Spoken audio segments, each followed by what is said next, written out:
Olix Network 18, Mission Poshan, Bhavishya Roshan.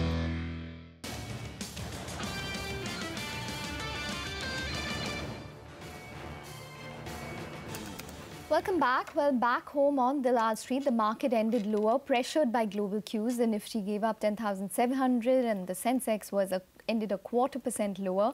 Broader markets continued to underperform. The Nifty mid-cap index also slipped 280 points. So net-net, it was a negative day for us, and it was the first day of the new series as well. Nigel joins in to give us all the cues and news we need to work with this morning. Nigel? Well, morning Ekta, morning Mangalam. As Ekta said, yes, we started off the June series on the back foot. Remember, in the last trading session of May, we did see a splendid rally. So the Nifty gave up closer to around 40% of what we saw in terms of an adjusting close out there. In Friday's trading session, yes, the Nifty was under some pressure. The Nifty Bank was the relative underperformer. That was down close to 100%. But the real pain really is being seen in the mid-cap and the small-cap space. Big underperformance is what we saw in Friday's trading session. Now, the star out there really was the auto pack. When you have red on the screen and the auto pack still ends in the green, that's telling you that the auto numbers were quite good. So you had Bajaj Auto that was doing quite well, Maruti as well. Those numbers look quite good, 170,000 odd. So that stock ended up well in the green. And Hero MotoCorp, well, the market was preempting a good set of numbers that we saw over the weekend. So that as well ended well in the green. Eicher Motors, that's a valid point out there. It's been a big outperformer.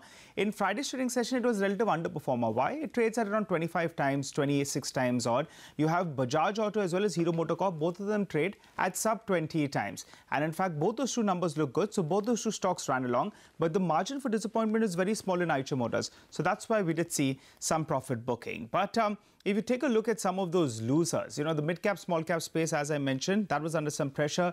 You have the stocks like BHAL, SAIL, Aurofarm, all of them saw selling. But the real pain was seen in the broader markets. GMR Infra, that stock was down close to around 18% at one point of time. It recovered by the time we wound up. And PC Jewelers as well did see some selling. By the end of the day, we want to know what the institutions did. The FIs, they have been selling. Yes, they sold close to 200 crores. But that was offset because the DIs, they pumped in more than 300 crores odd.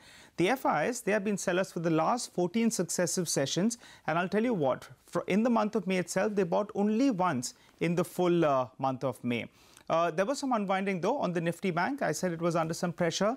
There was shedding of open interest. It was down close to around 4.5% odd. So that could explain why, in fact, we did see relative underperformance. On the index, though, the FIs, they're net short. 57% of their positions are on the short side. They are buying puts big time, though. More than 1,700 crores is what they bought. 4 puts for every 1 call.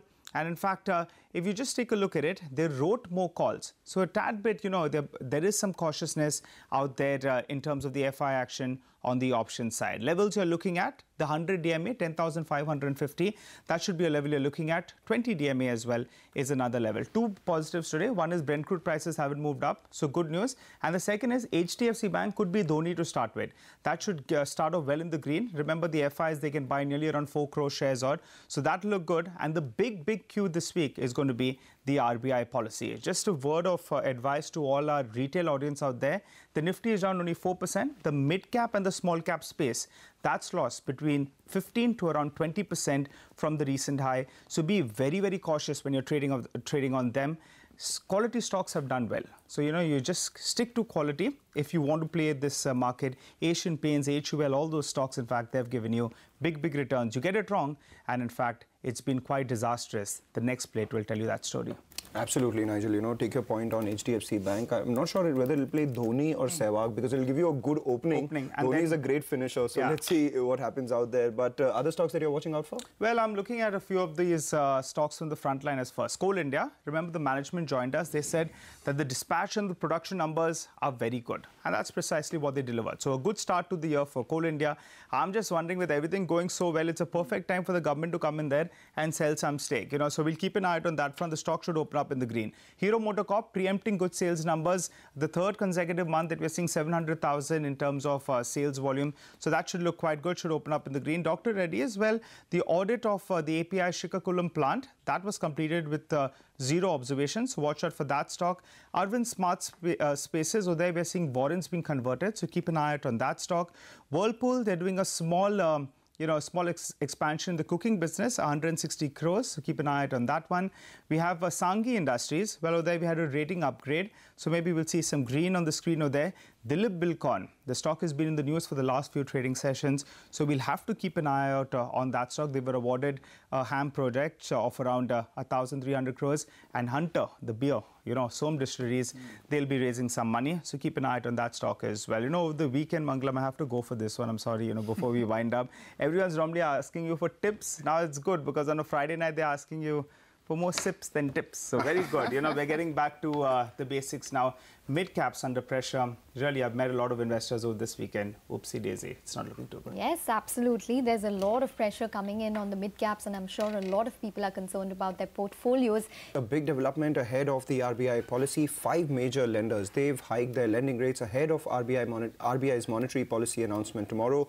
SBI, ICICI Bank and Punjab National Bank, they've hiked their marginal cost of lending rate, or MCLR as we know it, by 10 basis points across all the durations or tenors. So now, while SBI's one-year MCLR stands at 8.25%, ICICI and PNB have increased it to 8.4%.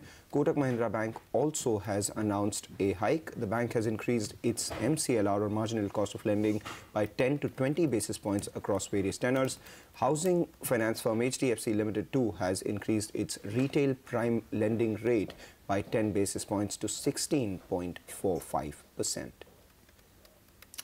Okay, well, on to the ICICI Bank case. Whistleblower Arvind Gupta, who had earlier levelled allegations of a quid pro quo on ICICI Bank CEO Chanda Kochhar, has now alleged that the Ruiyas of the SR Group got undue favours from the bank for round-tripping. Investments into her spouse, Deepak Kochhar's New Power Group, is one of the key things to watch out for. Ritu Singh joins in with all of the details. The ICICI Bank whistleblower that had first made allegations of a nexus between Chanda Kochhar and the Videocron Group now alleges that there is a nexus also between Chanda Kochhar and the Ruiyas of SR Group.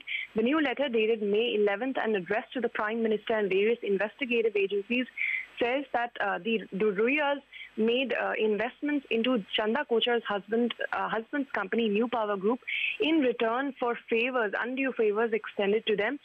It alleges that the SR Group round-tripped investment payments to New Power Group via their company First Land Holdings Mauritius and handsomely rewarded Deepak Kochhar, which is Chanda Kochhar's husband.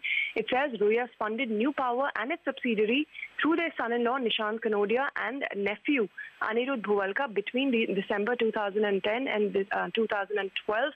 It also says that, Kanodia invested in New Power via First Land Holdings to the tune of 324 crore rupees, and Bhuvalka acquired New Power Technologies through AMW Motors, which is controlled by SR Group's Asia Motor Works.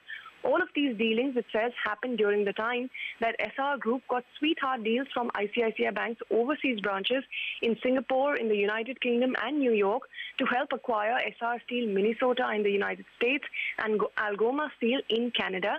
It further says that ICICI Bank, through a consortium, has lent $530 million to SR Steel in 2010 and to acquire Stanlow Refinery in the UK, and SR Capital Holdings in Mauritius then compensated the Matex Group for funding New Power Renewables by subscribing to the equity offering of the Matex Fertilizers and Chemicals between 2010 and 11 for 163 crore rupees. So these are the fresh level of allegations which we believe are also responsible for the ICICI Bank board taking fresh steps to initiate the inquiry and allegedly asking Chanda Kochhar to be on a prolonged leave. All right, Ritu, thanks a lot for that. We'll keep an eye out on that story as it develops. But let's take a short break, come back. We talk about the auto space. Hero Moto reports a strong set of May sales. More details on that one when we return.